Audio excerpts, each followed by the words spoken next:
நலன் தமயந்தி காவியம் பகுதி 1. பிருகதஸ்வர் சொல்லத் தொடங்கினார்.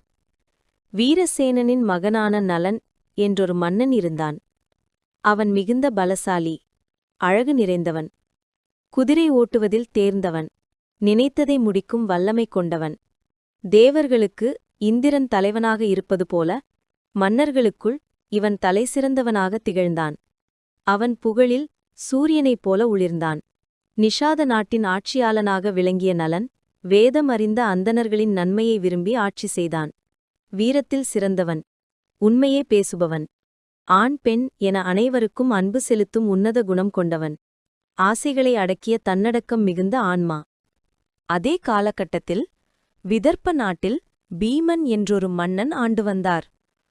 அவரும் வீரத்திலும் அறநெறியிலும் சிறந்தவராக இருந்தார்.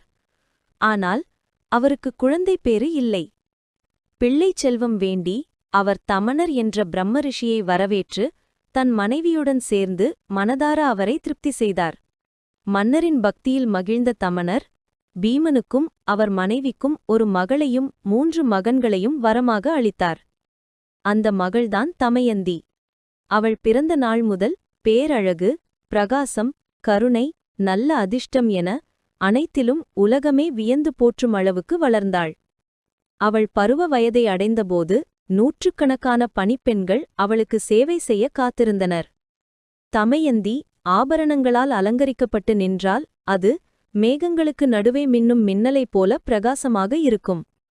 அகன்ற ரெழிகள் கொண்ட அவள் சாக்ஷாத் லக்ஷ்மி தேவியே பூமிக்கு வந்து உலவுவது போல அழகு பெற்றிருந்தாள்.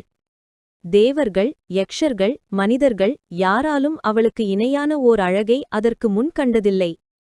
அவளின் பேரழகு காண்பதற்கரிய தேவர்களின் இதயத்தையும் மகிழ்ச்சியில் ஆழ்த்தும் தன்மை கொண்டது.